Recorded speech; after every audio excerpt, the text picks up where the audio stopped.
first of all, as you all know, Korea is one of the countries that's really interested and really crazy in education.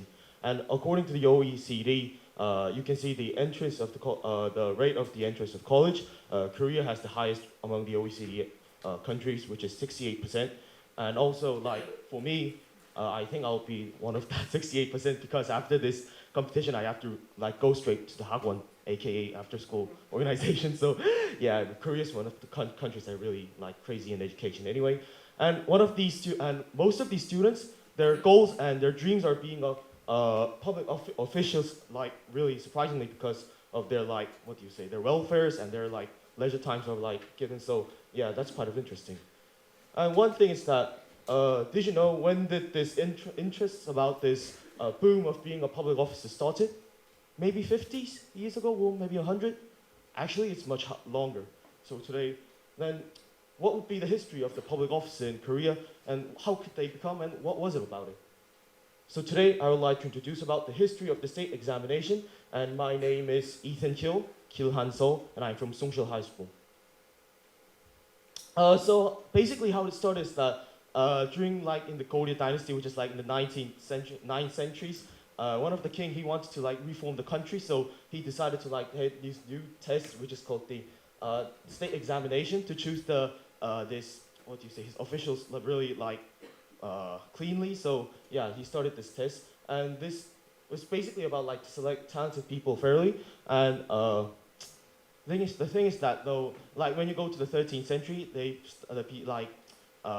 most people consider becoming a public officer was like the greatest honor. So like when you go to like every like parents like in like families and like in the 13th century, their Asian moms will go like, "Hey son, you have to be a public officer," and like his son should be like, "Yeah, sure, why not?" Like that kind of stuff. Yeah.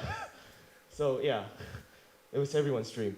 And yeah, so the state examination was basically divided into 3 parts, which is the civil, military, and the chapgwa, aka the experts. We call the scientists, lawyers, or translators, or medical kind of stuff.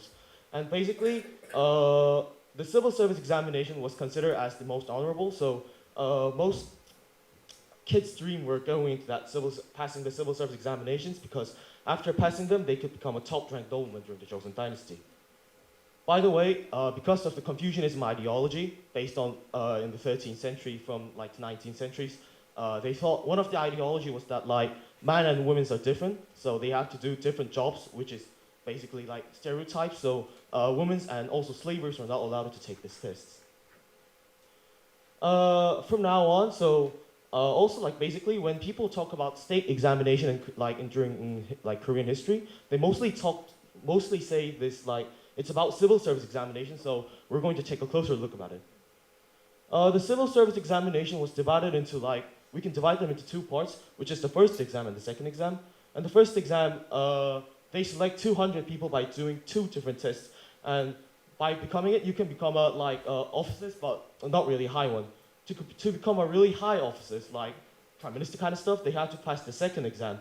And the second exam, they only choose like 33 people, and by their score, according to their scores, they were given their like officials kind of places. So the first places were called the Changwon-gupje in Korea, and the interesting thing is that every time you take this test, this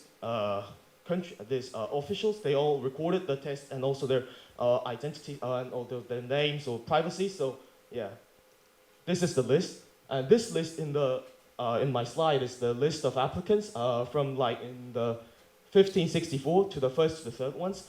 And this kind of archive is quite historically important because it enlists the name of the Yi and the Ru Sung-yong, each in the first and the third, which is one of the most famous philosophers or like politicians or officers during the Joseon dynasty.